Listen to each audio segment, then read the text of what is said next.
عليه لعنة الله والملائكته والناس أجمعين. وقال الإمام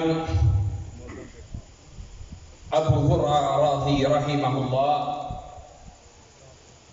إذا رأيت رجلا ينتكس أحدا من أصحاب رسول الله صلى الله عليه وسلم فاعلم أنه زنديق.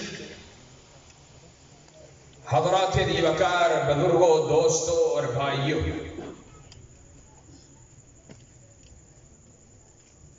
قبل اس کے کہ موضوع کے حوالہ سے چند باتیں کروں، سب سے پہلی بات،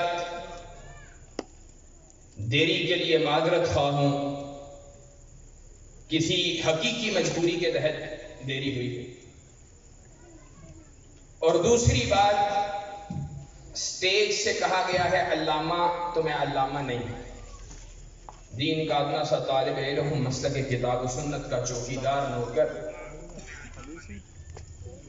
ادنا سا خادم ضرور ہوں۔ محرم الحرام کے اس مہینے کے اندر صحابہ کرام رضوان اللہ علیہم اجمعین کی شان، ان کی عظمت کو باقی تمام ایام سے زیادہ بڑھ کر کیوں بیان کیا جاتا ہے؟ نبی کے صحابہ، ان کی شان کو کیوں سنا جاتا ہے، کیوں سنایا جاتا ہے؟ اس کی بنیادی وجہ یہ ہے کہ ایک طبقہ وہ اصحاب محمد صلی اللہ علیہ وسلم ان کی گستاخیوں کو جہاں پورا سال کرتا ہے، وہاں پر محرم الحرام کے مہینے کے اندر بہت زیادہ قوت کے ساتھ کرتا ہے۔ اور ابھی بھی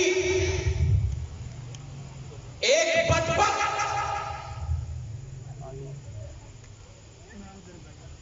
صحابہ کے دشمن، اس نے سیدنا امیر معاویہ رضی اللہ تعالی عنہ کو نعوذ باللہ حامان فرعون کے ساتھ تشبیہ دی۔ ایسے عالم میں اہل السنہ کا ہر بیٹا اس بات کو اپنے لیے لازم گردانتا ہے کہ صحابہ کے گستاخوں کے سامنے کھڑے ہو کر صحابہ کی عظمت کو بیان کیا جائے، اور صحابہ کی عظمت، اس کا تعلق صرف جذبات کے ساتھ نہیں ہے۔ نبی مکرم صلی اللہ علیہ وسلم نے بے شمار صحابہ کا علیحدہ علیحدہ ان کی شان کو بیان کیا، انفرادی شان کو الگ الگ بیان کیا۔ کہیں پر اللہ رب العزت کا قرآن وہ صحابہ کی شان کو بیان کرتا رہا، مختلف طبقات کی شان بیان ہوتی رہی۔ صدیق اکبر رضی اللہ تعالی عنہ کے بارے میں کائنات کے امام نے کہا: میں نے ہر شخص کے احسانات کا بدلہ چکا دیا، صدیق تیرے احسانات کا بدلہ خود کائنات کا رب چکائے۔ کہیں صدیق، اس کی عظمت کے اندر رب کا قرآن ثانی اثنین اذ ہما فی الغار اذ یقول لصاحبہ، کہ کسی کی صحابیت کی گواہی صحابہ نے دی، کسی کی تابعین نے دی، کسی کی ائمہ دین نے دی، کسی کی مؤرخین نے دی، کسی کی خود نبی کریم صلی اللہ علیہ وسلم نے دی، لیکن صدیق کی عظمت کا عالم یہ ہے کہ صدیق کی صحابیت کی گواہی خود کائنات کا رب دے رہا ہے۔ کہیں صدیق کی عظمت یہ ہے کہ خیر الخلاء خلائی کے بعد نبی اللہ ابا بکر، انبیاء علیہم السلام کے بعد کائنات کے اندر سب سے زیادہ افضل ترین اگر کوئی ہے تو وہ ابو بکر ہے۔ کہیں پہ کائنات کا امام خود ابو بکر کو اپنے مصلی امامت پہ کھڑا کر رہا ہے، آواز دے کے پکار رہا ہے، مرو ابا بکر فلیصلی بالناس، ابو بکر کو بلاؤ، اس کو کہو مصلی امامت پہ کھڑا ہو، لوگوں کی امامت کروائے۔ اما عائشہ، اما حفصہ نبی کریم کے پاس آتی ہیں، کہتی ہیں اللہ کے رسول ابو بکر جو ہے وہ نرم دل ہے، اس کا دل اتنا مضبوط نہیں ہے، آپ کے مصلی پہ کھڑا نہیں ہو سکتا۔ کائنات کے امام نے کیا کہا تھا؟ کہا تم مجھے گمراہ کرنا چاہتی کہ آسمان پہ عرش کا خدا نہیں مانتا، زمین پہ مومنین کی جماعت نہیں مانتی، یا واللہ والمؤمنین، مصلی کا وارث اگر کسی کو مانتے ہیں تو ابو بکر کو مانتے ہیں۔ اور ابو بکر کی شان میں گستاخیاں کرنے والوں حضرت شہید نے کہا تھا، آج افسوس یہ بھی ہے نا، حق بات آج اس پہ زبان کٹتی ہے، اور وہ بدبخت صحابہ کے دشمن برسر اسٹیج اپنے مندروں میں بیٹھ کر صحابہ کی گستاخیاں سرے عام کرتے ہیں، ان کو پوچھنے والا بھی کوئی نہیں ہے۔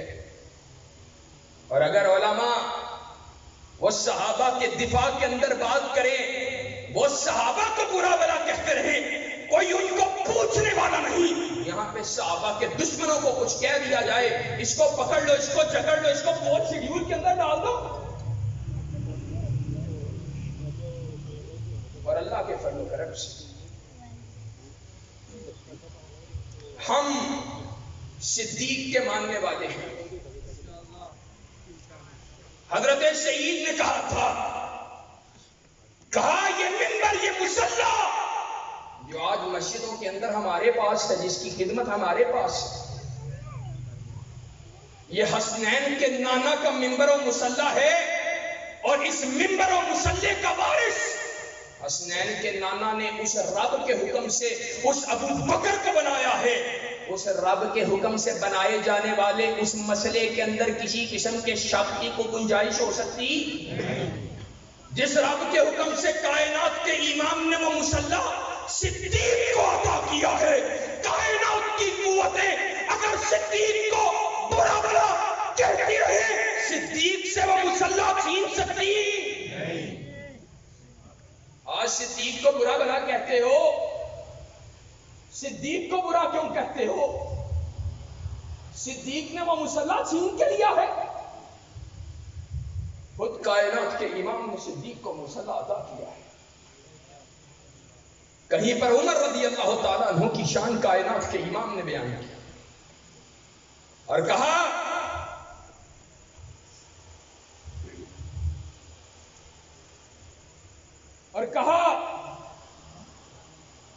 لن طلع الشمس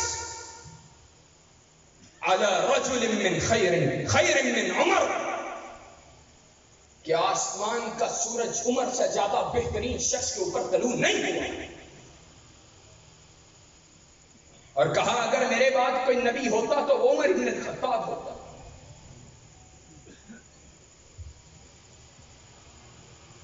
اور کہا جعل اللہ الحق علی لسان عمر، کہ اللہ اس نے عمر کی زبان پہ اور دل کے اوپر حق کو جاری کر دیا۔ کہیں پہ عثمان رضی اللہ تعالی عنہ، عثمان دین کے لیے تیری قربانیاں، آج عثمان کو برا بلا کہتے ہیں، ظالم بدبخت۔ جھگڑا سارا اس کی بنیاد پہ کھڑا کیا ہے. اور معاذ اللہ کہتے ہیں سارے کائنات کے امام کے فوت ہونے کے بعد، دنیا سے جانے کے بعد سارے مرتد ہو گئے تھے، تھوڑے سے بچے تھے.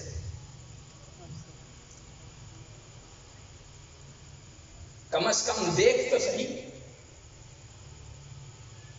اپنے اماموں کے بارے میں تیرا عقیدہ یہ ہے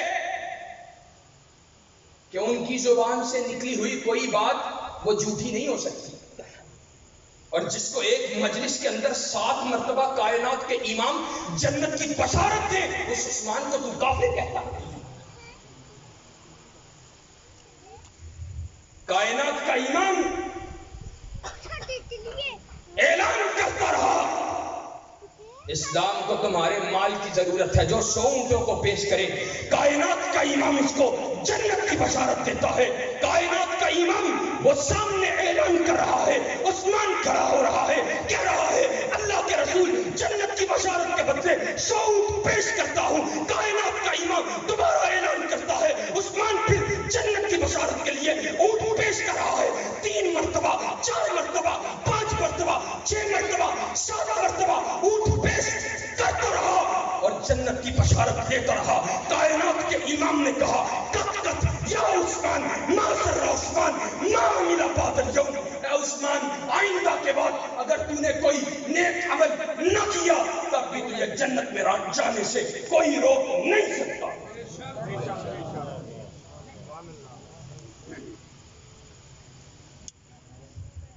کہیں کہا جس کا میں مولا ہوں اس کا علی مولا ہے، جس کا میں دوست ہوں اس کا علی دوست ہے. اہل حدیث کے عقیدہ منہج کے بعد کہیں کہا فاطمہ کی سید النساء اہل الجنہ، اور کہیں کہا حسنین کریمین کے بارے میں سید الشباب اہل الجنہ. کہیں کہا الحسین منی وانا من الحسین. کہیں کہا الجلیبیب منی وانا من الجلیبیب. کہیں کہا نعم الرجل خریم الاسدی، خریم کتنا ہی اچھا آدمی ہے. کہیں کہا نعم الرجل عبداللہ، عبداللہ کتنا ہی اچھا آدمی ہے. کہیں کہا فداک ابی و امی یا سعد، وہ سعد تیری عظمت پہ قربان جاؤں. وہ سارے صحابہ کہتے ہیں اللہ کے رسول آپ پہ ہمارے ماں باپ قربان ہیں، آپ سعد کو کہہ رہے ہیں. سعد تیری عظمت کا عالم یہ ہے، کائنات کا امام کہہ رہا ہے سعد تیرے پہ میرے ماں باپ قربان ہیں. اور بے شمار.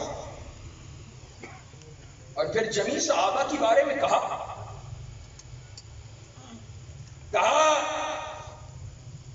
لا تسبوا اصحابی، لا تسبوا اصحابی فوالذی نفس محمد بیدہ لو ان احدکم انفق مثل احد ذهبا ما ادرک مد احدهم ولا نصیفہ.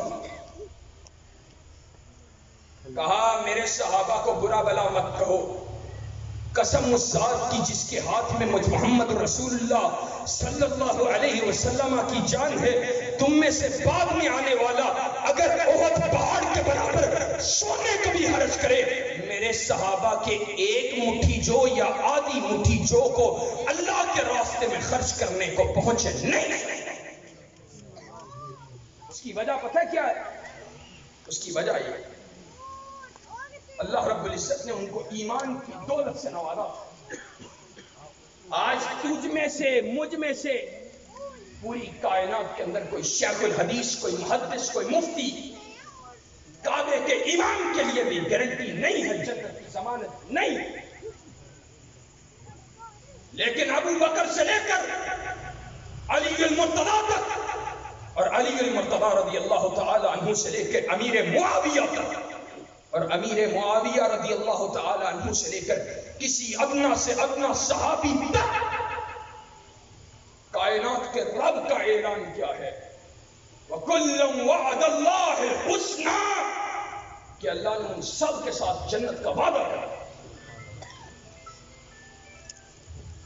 اور کسی کے ایمان کی گارنٹی نہیں ہے،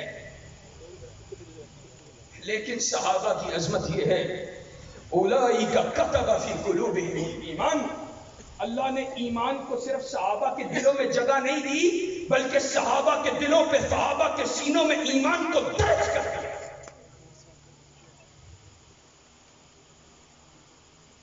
آج اہل حدیثوں ضرورت ہے اس عمل کی کہ اپنے عقیدہ، اپنے منہج کو پہچانے۔ صحابہ سے محبت، میں بات کر رہا تھا پہلے، وہ بات دلیل کیا ہے، وجہ کیا ہے؟ صحابہ کے ایک مٹھی جو کو پہنچ کیوں نہیں سکتے ہیں؟ عبداللہ ابن مسعود نے کہا تھا رضی اللہ تعالی عنہ، من کان منکم مستنا فلیستن بمن قد مات، اولئک اصحاب محمد صلی اللہ علیہ وسلم، كانوا خیر هذه الامه، ابرها قلوبا واعمقها علما واقلها تکلفا۔ کہا جو چلنا چاہتا ہے، آج چلنا چاہتے ہیں لوگ، ہم جناب اس پیر کی گدی کے پیچھے چلنا چاہتے ہیں، ہم نے اس کی بیعت کی ہوئی ہے، ہم اس کے راستے پہ چلنا چاہتے ہیں، لیکن عبداللہ بن مسعود کیا کہتا ہے؟ کہا کوئی چلنا چاہتا ہے وہ چلے صحابہ کے راستے پہ، کانوا خیر هذه الامہ، وہ اس امت کے سب سے زیادہ بہترین ترین لوگ تھے۔ وجہ کیا تھی؟ ابرها قلوب، ان کے دلوں کے اندر تقوی بھرا ہوا تھا، وَأَعْمَقَهَا عِلْمًا، انہوں نے علم کسی شیخ الحدیث سے حاصل نہیں کیا تھا، بلکہ اس محمد الرسول اللہ سے حاصل کیا تھا جس نے اللہ رب العزت سے حاصل کیا۔ ان کے علم کے اندر گہرائی تھی۔ وَأَقَلَّهَا تَكَلُّفًا، آج مولوی صاحب آتے ہیں ٹائی لگا کر، آج مولوی صاحب آتے ہیں کلف لگا کر، بوٹ کس کر، باسکٹ چڑھا کر، کوٹ پہن کر، پوری تیاری کے ساتھ بات کرتے ہیں، بنا کے سنوار کے، لیکن صحابہ میں تکلف نام کی کوئی چیز نہیں تھی۔ وہ پھٹے کپڑے پہننے والے، وہ ٹوٹی جوتیاں پہننے والے، وہ بغیر دستوں کے تلواروں کو پکڑ کر جہاد کرنے والے۔ آج صحابہ جیسے ایمان کی ہمیں ضرورت ہے، اور اگر کوئی یہ بات سمجھے صحابہ جیسے ایمان کو رکھے بغیر وہ کامیاب ہو جائے گا تو سن لے، فَإِنْ آمَنُوا بِمِثْلِ مَا آمَنْتُمْ بِهِ فَقَدْ اهْتَدَوْا، جس کا ایمان صحابہ کے ایمان جیسا نہیں ہے، اس کا ایمان اللہ کے ہر رتی کے اندر ہے۔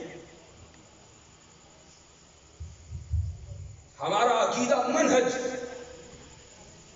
امام طحاوی نے اپنی عقیدہ کی کتاب جو لکھی ہے عقیدہ طحاویہ، اس کے اندر نقل کیا ہے جو اہل سنہ کا عقیدہ منہج ہونا چاہیے اور جو اہل سنہ کا عقیدہ ہمیشہ رہا ہے۔ اس عقیدے کو اپنے پلے باندھ لو، بات کو ختم کرنے جا رہا ہوں۔ کہا وَنُحِبُّ أَصْحَابَ رَسُولِ اللَّهِ صلی اللہ علیہ وسلم، اور ہم نبی کے صحابہ سے محبت کرتے ہیں۔ وَلَا نُفْرِطُ فِي حُبِّ أَحَدٍ مِّنْهُمْ وَلَا نَتَبَرَّأُ أَحَدٍ مِّنْهُمْ وَنُبْغِضُ مَن يُبْغِضُهُمْ وَلَا وَبِغَيْرِ الْخَيْرِ يَذْكُرُهُمْ وَلَا نَذْكُرُهُمْ إِلَّا بِخَيْرٍ وَحُبُّهُمْ دِينٌ وَإِيمَانٌ وَإِحْسَانٌ وَبُغْضُهُمْ كُفْرٌ وَنِفَاقٌ وَطُغْيَانٌ۔ ہم نبی کے صحابہ سے محبت رکھتے ہیں، ان کی محبت کے اندر کسی چیز افراط و تفرید کے قائل نہیں ہیں، ان سے زیادہ ہے، ان سے کم ہے، ان میں یہ عیب تھا، ان میں یہ معاذ اللہ غلطی تھی، ہم نے ایسا کبھی نہیں۔ اور کیا کہا؟ کہا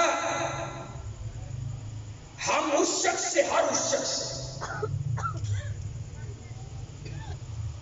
بغض اور نفرت رکھتے ہیں جو نبی کے صحابہ سے نفرت اور بغض رکھتے ہیں۔ یہ اہل سنت کا عقیدہ ہے، لازمی جز ہے کہ صحابہ سے نفرت رکھنے والے کے ساتھ نفرت اور بغض رکھا ہے۔ وَبِغَيْرِ الْخَيْرِ يَذْكُرُ، صرف اس سے نہیں جو صحابہ سے بغض رکھتا ہے، بلکہ ہر اس شخص سے بھی نفرت رکھتے ہیں جو صحابہ کے وَبِغَيْرِ الْخَيْرِ يَذْكُرُهُمْ، جو خیر کے علاوہ صحابہ کا ذکر کرتا ہے۔ وَلَا نَذْكُرُهُمْ إِلَّا بِخَيْرٍ، اور ہم جب بھی صحابہ کا ذکر کرتے ہیں خیر کے ساتھ کرتے ہیں۔ پھر آگے کیا کہا؟ حُبُّهُمْ، صحابہ سے محبت، دین و ایمان و احسان، وَبُغْضُهُمْ کفر و نفاق و طغیان، صحابہ سے محبت دین بھی ہے، ایمان بھی ہے، احسان بھی ہے، اور ان سے بغض کفر بھی ہے، نفاق بھی ہے اور سرکشی بھی ہے۔ کوٹلی لوہارا کے واسیوں، آج اپنے بچوں کو، اپنی اولادوں کو صحابہ کی محبت ان کے سینوں کے اندر داخل کرو۔ ائمہ محدثین کہتے ہیں کہ ہم صحابہ کی محبت اپنے بچوں کو ان کے دلوں کے اندر ڈالا کرتے تھے۔ امام مالک کہتے ہیں ہم قرآن و حدیث کی طرح ابو بکر و عمر کی محبت اپنے اولادوں کو پڑھایا کرتے تھے۔ اور آخری بات، انشاءاللہ سننا، انشاءاللہ ہم جب تک زندہ رہیں گے صحابہ کے گستاخوں کو پٹا ڈالو، ہم جب تک زندہ رہیں گے اصحاب محمد کی عصمت کی جنگ لڑتے رہیں گے اور دشمنان صحابہ کے سینوں پہ چڑھ کے لڑیں گے انشاءاللہ۔ صدیق کی عظمت کو بیان کرو گے، فاروق کی عدالت کا ترانہ گاؤ گے، ذوالنورین کی صحابت کا گن گاؤ گے، حیدر کی شجاعت کے ڈنکے بجاؤ گے، امیر معاویہ کے تدبر اس کے گیت گاؤ گے، عائشہ کے تقدس کی جنگ لڑو گے، انشاءاللہ صحابہ کی عظمت بیان کرتے رہیں گے، دشمنان صحابہ کے راستے کو روکتے رہیں گے، خون دل دے کے نکھاریں گے، روئے پر کے غلام کہ ہم نے گلشن کے تحفظ کی قسم کھائی ہے۔ وآخر دعوانا ان الحمدللہ۔